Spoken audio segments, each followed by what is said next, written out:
हाँ जी, आकाश सिंह बताएँ क्या कहना चाहते हैं? हेलो, नमस्कार सर। हाँ जी, नमस्कार। हाँ सर, जो आप ये कह रहे हैं कि जो सम्राट कनिष्क है, ये तो गुर्जर थे। क्या थे? सर, गुर्जर थे ये तो सम्राट कनिष्क। गुर्जर गुर्जर लोग सम्राट कनिष्क को अपना पूर्वज मानते हैं। हाँ सर, हम लोग 22 मार्च को गुर्जर डे भी सेलिब्रेट करते हैं। अच्छा, ओके, अच्छी बात है ना। किसी को भी पूरा सम्राट अशोक को भी, मिलिंद को भी जाट समुदाय जो है अपना पूर्वज मानता है। तो किसी भी आइकन को सर, पूर्वज मानना एक काम कोई करिए गलत सर, बात नहीं है। आप गूगल पे डालिए, 22 मार्च ही डालिए सर आप। 22 मार्च। हाँ सर। तो कोई बात नहीं, इससे कोई बड़ा फर्क नहीं पड़ता है ना। मैंने आपको उसमें दिखाया अच्छा था सर, ना मैं कि आपसे सम्राट पूछना अशोक चाहता जो हूँ। है। हाँ, बोलिए बोलिए।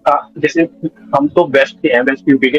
अच्छा, तो हम इधर आए पढ़ने पढ़ने के लिए, तो मैंने देखा कि पास ही लोगों में भी गुर्जर दिखते हैं सब। तो ये कैसे, मतलब क्या सीन है सर? देखिए, सरनेम तो पिछले जो है कुछ 150-200 साल से ये प्रथा चली है, ये लिखने की, वो लिखने की, इस तरह की बातें चली हैं।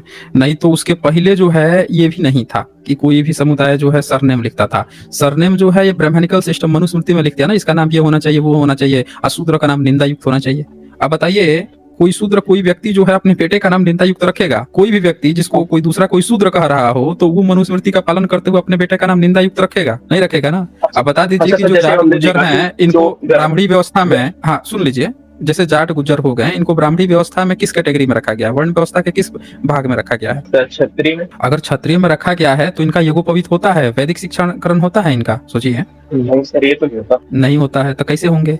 ये तो ब्राह्मणी सर व्यवस्था लेकिन का पहला ही हमारे पहचान राजा थे है। ना, इसलिए हम क्षत्रिय हैं, वैरियल थे हम। नहीं नहीं नहीं, राजा होने का मतलब क्षत्रिय नहीं होता है। राजा होने का मतलब आप खतीय थे, आप योद्धा थे, वॉरियर थे। क्षत्रिय तो इनका मनुस्मृति वाला वो है ना, जो ब्राह्मणी व्यवस्था को मानता है, उसको ये क्षत्रिय कहते हैं। नहीं तो राजा तो भाई अकबर भी था, तो क्या इनका क्षत्रिय थोड़े हो गया?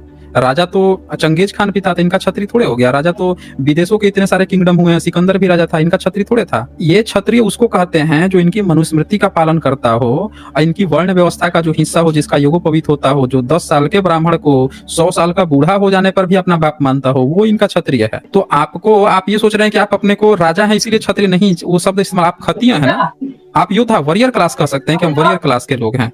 इनके क्षत्रिय, इनके मनुस्मृति मानने की थोड़ी जरूरत है आपको जी। अच्छा सर, जैसे हम देखें वेस्ट यूपी और दिल्ली साइड, हरियाणा वगैरह में जो संघर्ष रहा है राजपूतों वर्सेस गुर्जरों का रहा है, तो मतलब ये हमारे जो राजा थे पृथ्वीराज चौहान भैया और सबको मतलब राजपूत बता रहे हैं। देखें, वो महापुरुषों पर कब्जा करने का प्रचलन सबका रहा है, समझ रहे हैं ना। सब लोग सोच रहे हैं कि इसको अपना पूर्वज बना दे, उसको अपना पूर्वज बना दे। क्यों क्यों ऐसा करना पड़ रहा है भाई? आप बताएं, 500, 800, 1000 साल का इतिहास लोग कैसे भूल गए हैं? कोई भी व्यक्ति जो है सिर्फ 500, 800 साल का, नहीं अनपढ़, ये तो बोल रहा हूँ ना कि अनपढ़ क्यों? अनपढ़ तो सिर्फ शूद्र को बनाना था, क्षत्रिय को थोड़े बनाना था। क्षत्रिय वैश्य को तो अनपढ़ बनाना नहीं था।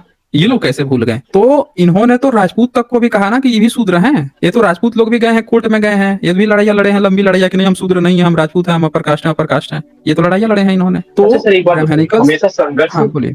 जो मिला है जहाँ भी राजपूत वर्सेस नॉन जाति, जैसे अवध में मैं आया हूँ, मेरा कॉलेज है, यहाँ पे पासियों और उनको राजपूतों का संघर्ष मिला है। देखें, ये संघर्ष जो है ना वो थोड़ा पुराना संघर्ष है। पहले क्या हुआ था कि 5 कबीले थे, शकों में शक, पहलव, कुषाण, हूण, इस तरह के 5 कबीले जो हैं अलग अलग समय पर आए, और हर कबीला जो है एक दूसरे से प्रतिस्पर्धा में था कि हम तुमसे मजबूत हैं, तुमसे स्ट्रॉन्ग हैं। तो वो कबीलाई लड़ाई जो है ना, इस सदियों तक भूल नहीं पाए हैं। इनके जो कबीलाई लड़ाई थी कि हम तुमसे बेहतर हैं, तुमसे बेहतर हैं, इस पर एक ही चीज काबू किया था, वो था बुद्ध धर्म। जैसे ही बुद्ध धर्म ये अपना लिए, कबीलाई लड़ाई रुक गई, फिर कबीलाई लड़ाई नहीं होती थी, आपसी ये लड़ाई खत्म हो गई ये बुद्ध धर्म को, क्योंकि उसमें इस तरह के कोई है नहीं। फिर ब्राह्मणी व्यवस्था जैसे एक्सेप्ट किए, जैसे जाट जो लोग हैं इन्होंने नहीं एक्सेप्ट किया, जाट गुजर लोग नहीं एक्सेप्ट किए, लेकिन राजपूत लोग जो है ब्राह्मणी व्यवस्था में आ गए। तो ये जैसे ही इसमें आ गए तो वो संघर्ष फिर से जारी हो गया। अब वो वर्चस्व दिखाने लगे कि हम क्षत्रिय हैं, तो बाकी सबको अगर दबा के रखेंगे तभी तो हम क्षत्रिय कहलाएंगे ना।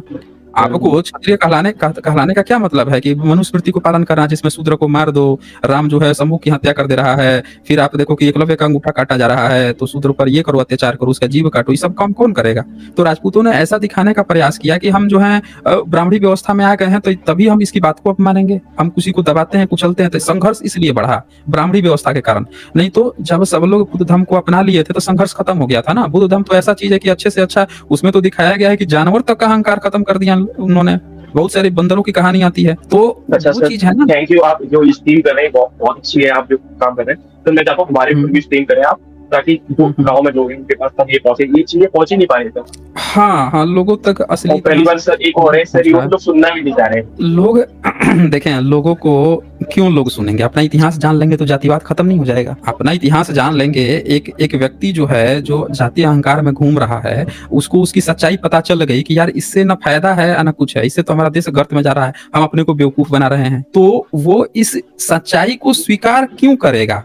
आप ये भी तो समझिए ना कि वो क्यों करेगा। उसको करने के लिए पहले तो उसके अंदर उतना कुबत लाना पड़ेगा ना कि उस सच्चाई को पचा भी पाए। ये भी तो होना चाहिए ना। देखिए, एक चीज आपने, मैं बताता हूँ, एक बड़ी अच्छी बात आपको बताता हूँ।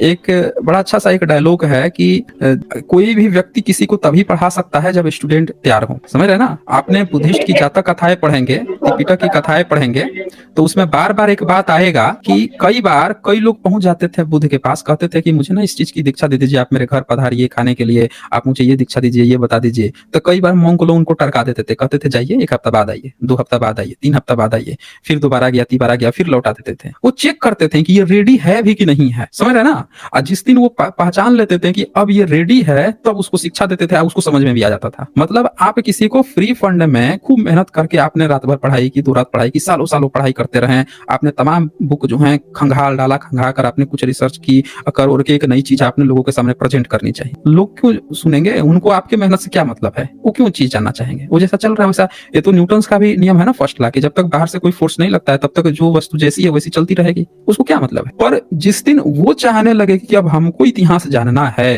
तो वो खोजेगी, वहां खोजेगी जहां जहां मतलब उसको जहां से नॉलेज मिल रहा होगा, एक कतरा भी, एक बूंद भी नॉलेज का मिल रहा होगा, वहां वो घुसने का प्रयास करेगी कि यहां से भी मैं नॉलेज ले लूं। तो ये बातें हैं आकाश जी।